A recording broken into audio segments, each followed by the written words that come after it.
Hello everyone, this is Phoenix Wide View. On October 3rd, 1945, Kunming in Yunnan still shimmered with the glow of celebration, the streets alive with laughter and the echoes of relief. The people's hearts were full of triumph, the joy of victory lingering like sunlight over the city. Yet beneath that bright veneer, a shadow was stirring. Who could have imagined that in the very midst of this elation, a vast conspiracy against Long Yun would descend like a thunderclap? In an instant, the festive air gave way to tension, marking the beginning of the Yunnan incident, an event that shocked all of China and echoed around the world. At dawn on October 3rd, 1945, in Kunming, the Spring City, the city woke to the sharp, brutal crack of gunfire that pierced the morning calm. Under the command of General Du Yuming, commander of the 5th Army Group, the Central Army's 5th Army suddenly surged into Kunming, sweeping in from Kunming's East Gate toward Longgong Hall on Huayuan Street. It was probably 5 or 6 in the morning when the gunfire began, and the scene grew chaotic and bewildering as I listened, not fully understanding what was happening.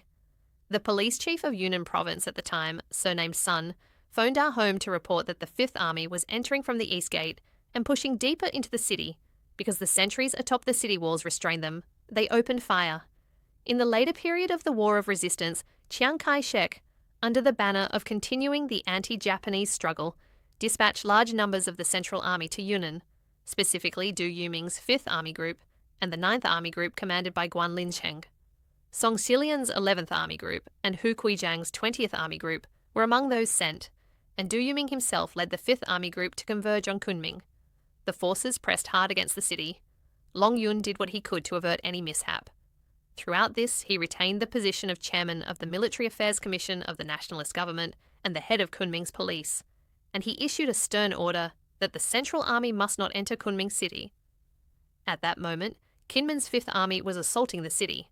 Long Yun sensed trouble, gunfire erupting all around, and Dragon Hall had already been surrounded so completely that water could not escape. Fortunately, a rear gate had not been sealed. Long Yun slipped through it to the Yunnan Provincial Government Complex at Wuhua Mountain, where the provincial authorities resided. After my father arrived at Wuhua Mountain, the 5th Army Group under Du Yuming delivered Chiang Kai-shek's orders to reorganize the Yunnan government. Suddenly, Chiang Kai-shek drew his sword, catching Long Yun off guard. This moment marked the point at which the long-standing tension between the two men came to a head. Long Yun had begun ruling Yunnan in 1927 with Chiang's support. From that time onward, the two worked together, a political alliance as sweet as a honeymoon, lasting until the outbreak of the war. Both men rose to power in 1927, and at that moment they needed each other. Long Yun initially supported Chiang, but over time, and especially after the war began, his view of Chiang changed. As the conflict developed, Yunnan became a strategic rear area, and Chiang encroached on local affairs. He ordered that Yunnan's resources and funds be handed over to the nationalist government, stripping the province of its military and financial authority and limiting its development. This provoked intense resentment from Long Yun, who lived by the principle, accept authority but don't obey. I am an independent entity. This fundamental contradiction between Chiang Kai-shek and Long Yun would eventually become irreconcilable. Southwestern Associated University moved to Kunming, and there, under Long Yun's sway, Kunming in Yunnan became famous as a bastion of democracy. Chiang Kai-shek, as if a fishbone lodged in his throat, repeatedly sent a large number of Yuantong agents to suppress the student movement, to arrest democratic reformers, but all were met with Long Yun's resistance. Yet Long Yun's unwavering defense of the central government's basic political principles never changed. After Southwestern University arrived in Kunming, the Kuomintang government imposed many restrictions at that time. There were orders about who could not study and who could not teach, and these notices my father basically did not enforce. My father himself would say that he had no plan to defeat Chiang Kai-shek by force. My father opposed these measures. In 1943, Long Yun returned to his old home in Jiaotong to honour his ancestors and sweep their graves. During his visit to Jiaotong, he publicly spoke out against Chiang Kai-shek's autocratic rule, and Long Yun, with fervour, repeatedly stressed that the army should serve the people and the people should come first. Facing the elders and townsfolk of his homeland, he asked, "What is the difference between democracy and autocracy?" After the war entered a stalemate, Chiang Kai-shek moved to suppress Long Yun's support for the democracy movement, and tensions between the two men flared anew. Long Yun's opposition to dictatorship and his insistence on democracy were increasingly evident. By early 1945, with victory in sight, Chiang's authoritarian ambitions grew daily. He issued orders across all fronts, preparing to launch a civil war and completely annihilate the Chinese Communist forces. At that moment, Long Yun became the greatest obstacle. His leanings toward democracy and his principle of accept authority, but do not obey, directly challenged Chiang's plans. Frustrated and determined, Chiang sought to remove him. To prepare for civil war, Chiang needed to secure the hinterland and eliminate all elements he deemed unstable. Long Yun, in his view, was the most unpredictable and difficult factor to control. Chiang, with his blind faith in military force, had already begun saber-rattling as early as April 1945. He secretly ordered forces under Du Yuming, stationed in Kunming, to mobilize under cover of darkness, ready to force Long Yun's abdication. Long Yun had been accused of 3 major crimes: obstructing government decrees, endangering the war of resistance, and harbouring left-wing elements, which Chiang claimed had turned Kunming into a hotbed of communism. Chiang knew my father opposed the civil war and fully understood his stance. To pursue his plan, he had to remove Long Yun. My father's approach, however, was principled and measured. He believed that power should be restrained by the Constitution, not personal whim. For the military to serve the nation, it must be nationalised, and the system itself democratised. Only then could authority be properly exercised, rather than imposed by force. On August 17, 1945, Chiang Kai-shek began pulling the rug out from under Long Yun. On that day, following instructions from the Allied General Staff, Chiang ordered Commander-in-Chief Lu Han to lead the First Front Army into Vietnam to accept the Japanese surrender. Once Lu Han departed, the small contingent of Yunnan Army troops remaining in Kunming was suddenly encircled by the Central Military. Among the forces surrounding them, the 5th Army under Du Yuming stood out as an elite premier unit. Yet Long Yun apparently took the threat lightly.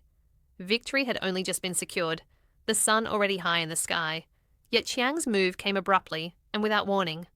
Surely a period of adjustment should have been allowed, but as the political tensions were still fermenting, events unfolded with astonishing speed. He had never anticipated it happening, especially not just after victory, while he was still at the height of his power. It came suddenly, without warning, without any omen. Normally, there should have been a buffer, a mediation process. Contradictions need time to ferment. How could it unfold so quickly? But Long Yun had not expected such a rapid turn of events. Under house arrest in Chongqing and later Nanjing, even his household servants were spies for the Nationalist Party. Chiang Kai-shek abruptly stirred trouble, and Long Yun could do little to resist. The Yunnan provincial government was forcibly reorganized, and the curtain fell on Long Yun's 18-year rule. On October 6, 1945, accompanied by Song Ziwen, He Yingxin, Wei Lihuang, and others, Long Yun flew to Chongqing, where he assumed a titular post prearranged by Chiang, chairman of the national government's military commission. Yet the first shots of civil war had already sounded across a suffering China on October 3, 1945, following victory in the War of Resistance. It was a black day that Long Yun would never forget. Long Yun repeatedly stated after the Yunnan incident, "I did not fight Chiang Kai-shek to seize the country. It was only a matter of political principle. Chiang pursues centralized power. I advocate equal local authority. Chiang seeks dictatorship. I defend democracy." From that moment, Long Yun was placed under house arrest at Lizibar 66 in Han Park, Chongqing. In March 1946, he was forced to return to Nanjing with Chiang Kai-shek. After 3 long years of confinement, he finally escaped in December 1948, narrowly reclaiming his freedom. Twilight gradually deepened over a Western-style house on Zhongyang Road in Nanjing, its outline still faintly recognizable from an earlier era. As dawn broke on December 8, 1948, a car suddenly whizzed out from the house, racing straight toward the Nanjing military airfield. Inside, Long Yun sat disguised, tense and alert. How could he possibly make it out safely? One key reason my father emerged as he did was this. The guards at our outer gate and all household staff were brought from Yunnan, yet they were formally assigned and paid by the military bureau. After the war, when Long Yun traveled from Chongqing to Nanjing, Chiang Kai-shek arranged for him to live at 156 Central Road, where he was placed under close surveillance, essentially house arrest. He was followed whenever he went out, and all household staff were Kuomintang agents. When my father left home, the guards confined these attendants, cutting off phone access to prevent leaks. Earlier, in August 1937, Long Yun had gone to Nanjing for the National Defense Conference. En route, he stopped in Xi'an and met Zhou Enlai, Zhu De, and Ye Jianying. They flew to Nanjing together. This marked his first direct engagement with communist leaders. Through these talks, Long Yun expressed strong support for the Communist Party's anti-Japanese United Front, learned their principles, and fully endorsed their wartime stance. The two sides later exchanged cipher codes and established contact, after which Long Yun devoted himself to the National United Front under CPC leadership. As an ethnic Yi, Long Yun possessed a natural tolerance for different peoples and beliefs. This breadth of mind, I believe, was a crucial reason he chose the right path. In November 1945, Chiang Kai-shek reorganized Yunnan troops who had surrendered in Indochina and sent them to the northeast to prepare for civil war. Long Yun, then in Chongqing, met Yunnan commanders and firmly opposed this policy. Influenced by him, Long Shenzhou, commander of the 24th Army, refused to become cannon fodder and disobeyed orders to move east, instead disbanding his division of over 10,000 officers and soldiers on the spot. Long Shenzhou, Long Yun's son, and a graduate of France's Saint-Cyr military school, infuriated Chiang Kai-shek by this act. Chiang ordered his arrest, and Long Shenzhou was detained in Nanjing, but released in less than a day. My father never asked why. This episode began with orders from Chiang Kai-shek. Although Director Jiao Rong was assigned to watch over Long Yun, he was soon cast aside, and Chiang is portrayed here as outwardly courteous. As the rift between Chiang Kai-shek and Long Yun became public, the CPC Central Committee's Southern Bureau intensified its United Front work around Long Yun. After the Yunnan incident, Long Yun was abducted and placed under house arrest in Chongqing at 66 Liziba, Hanyuan. During this time, Zhou Enlai personally visited him. Zhou also visited peasants in Chongqing, events reportedly recorded in Chiang Kai-shek's diary, though only partially disclosed. Under CPC influence, peasants gradually embarked on the revolutionary path of patriotic democratic activism. In March 1947, Kuomintang CPC negotiations collapsed and civil war broke out. The CPC delegation withdrew from Meiwan New Village in Nanjing. It is said that on the night before the withdrawal, Zhou Enlai again visited Long Yun, urging him to plan an escape from Chiang Kai-shek's control. By the winter of 1948, As Chiang Kai-shek prepared to retreat to Taiwan, peasants sought to seize the moment to flee Nanjing, initially planning to reach the liberated areas of northern Jiangsu with underground CPC assistance. My father contacted the Shanghai CPC liaison, Wu Kejian, to arrange the escape. As the Huaihai campaign began, however, the Kuomintang sealed all shipping routes, making departure by boat impossible. Long Yun then turned to Chen Nade, a former Flying Tigers captain in Kunming and a close associate of my father.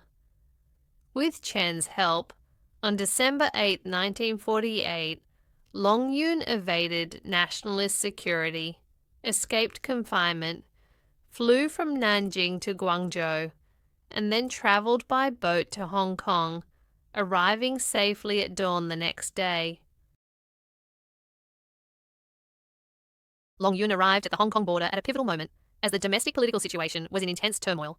Between September 1948 and January 1949, the three major campaigns, Liaoning-Shenyang, Huaihai, and Beijing-Tianjin, had all ended in decisive victory, leaving the Chiang Kai-shek regime in an unstable position. At this time, there was an open rupture between Long Yun and Chiang Kai-shek, and voices from many quarters called for a peaceful uprising in Yunnan.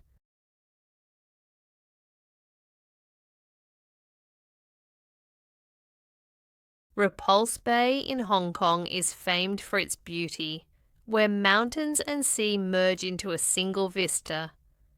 In December 1948, Long Yun arrived in Hong Kong and stayed near Repulse Bay at the home of his eldest son, Long Shenwu. Not long before, Shenwu's wife, Hu Shuzhen, had passed away in the United States. Sheng Xianghui recalled that on a clear December morning, they were suddenly told the elder chairman had arrived. Unprepared, they were both astonished and overjoyed. On December 11, 1948, Hong Kong's Wen Hui Bao ran a front-page exclusive titled "Long Yun Comes to Hong Kong for Rest and Recuperation," noting that he accepted no remuneration, which caused a stir. Founded in Shanghai in May 1938, Wen Hui Bao had been suspended and revived multiple times and had long received Long Yun's support.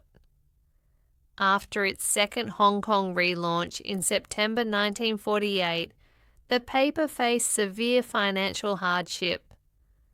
At a critical moment, Editor-in-Chief Xu Zhucheng sought Long Yun's help.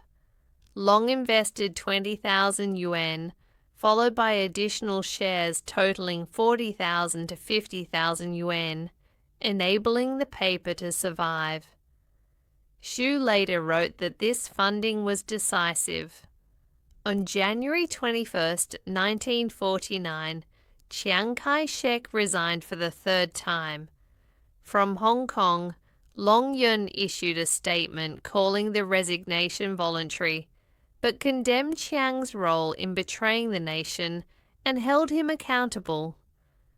After arriving in Hong Kong, I continued to criticize the Nanjing government, though I avoided attacking Chiang personally, believing one should not strike a fallen man. Thereafter, Long Yun openly opposed the civil war and worked to mobilize a Yunnan uprising. On August 14, 1949, Long Yun, Huang Xiaohong, Lo Fei, and 44 others in Hong Kong jointly issued a statement supporting the Chinese Communist Party and announcing the Yunnan uprising. It is said Lu Hang passed away early, leaving unanswered questions about what his later correspondents in Wuhan were doing at the time. Long Yun urged Lu Han to launch an uprising as soon as possible, later criticizing him sharply. "What have you done? Your uprising started too late." He blamed Lu Han for the delay, pointing out that he had already announced in Hong Kong that a Yunnan uprising would take place before Lu Han even acted. Enraged, Chiang Kai-shek ordered Long Yun arrested, expelled from the party, and tasked Mao Renfeng of the Security Bureau with sending spies to Hong Kong to assassinate progressive Democrats, including Long Yun. At a time when Hong Kong was tense and fearful, the famous democracy advocate Yang Jie was tragically stabbed in the home of his fellow Yunnan native Wu Jicheng on Hennessy Road, Wan Chai. The centenarian Hu Shuzhen later recalled that after Yang Jie's assassination, the government stationed a 4-man police team at their home, guarding it 24 hours a day to prevent another attack. At this moment, danger was steadily closing in on Long Yun, pressing in from every direction. On the shallow water beaches, Kuomintang agents had buried firearms and other weapons, ready to assassinate him at any instant. Yet Long Yun remained calm and unshaken. For the Yi people, to have produced a figure like Long Yun at that time was extraordinary, a source of immense pride for the entire nationality. Among his contemporaries, he was a rare man capable of rising to such heights.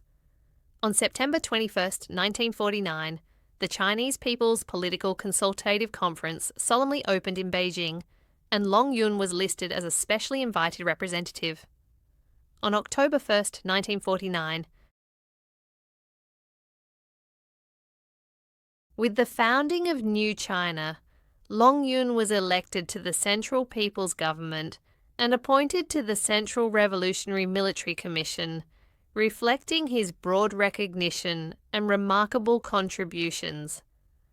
On December 9, 1949, under his decisive urging, Lu Han led an uprising that laid the foundation for the full liberation of Yunnan. On January 3, 1950, Long Yun left Hong Kong and arrived in Beijing on January 18th to devote himself fully to building the new state, a choice few could make, rooted in deep identification with the nation. In the party's united front work with national elites, Long Yun stands as an exemplary figure. He moved into number 14 Dongdan North, headquarters Hutong in Beijing, and later served as Vice Chairman of the National Defense Commission, Vice Chairman of the Southwest Military Administrative Committee, and Vice Chairman of the Central Committee of the China Democratic National Construction Association. In 1957, during the anti-rightist campaign, while on the MPC Standing Committee, he spoke frankly on the national budget and was wrongly labelled a rightist. A Guard secretary recalled that Long Yun's remarks that day drew serious attention, with Liu Shaoqi and Peng Zhen expressing grave concern. On June 27, 1962, Long Yun, an outstanding figure of the Wu Meng generation, died in Beijing at age 78. The next day, the Party Central removed his rightist designation. On July 3rd, public memorials were held in the capital, officiated by Chen Yi, while Zhou Enlai, Peng Zhen, and other leaders visited his home to pay respects. Zhou Enlai praised Long Yun's life and affirmed his 4 historic contributions: resisting the Japanese, opposing Chiang Kai-shek's civil war, uniting with the communists, and supporting China's democratic cause. Today, the vast majority of the Dragon family's descendants reside in many overseas locations across the globe. Among them, the 4th-generation heir, though born in a distant foreign land, remains in their hearts as Long Yun, their maternal great-grandfather, who rests in faraway China and continues to be regarded as a remarkable hero. I say, I am the voice of what some call reincarnation, and this figure before you is my great-grandfather. He is our hero, and we honour him by telling his story. Come and watch. In June 1980, the Central Committee of the Communist Party of China vindicated Long Yun and restored his reputation after years of controversy. On November 19, 1984, the Central Committee of the China Democratic National Construction Association held a birth centenary symposium for Long Yun at the Great Hall of the People. Members of the CPC Central Political Bureau, along with Xi Zhongxun, Secretary of the Secretariat, attended and delivered remarks, once again praising Long Yun generously. He said that Long Yun's life was, and remains, the life of a glorious patriot who served the country with unwavering devotion, courage, and loyalty through many difficult years. At the forum, Shi Zhongxun, speaking for the CPC Central Committee, said, Mr. Long Yun was a renowned democracy activist and a patriotic general. He served as the leader of the Revolutionary Committee of the KMT and maintained a long history of cooperation with the CPC, proving himself a true friend of our party. He made countless important contributions to the people's cause. Today, 100 years later, reflecting on Long Yun's legendary life, we see that those who perform good deeds will not be forgotten by the people, and history will remember those who serve the nation. He is truly deserving of the title first-generation favourite son of Wumeng.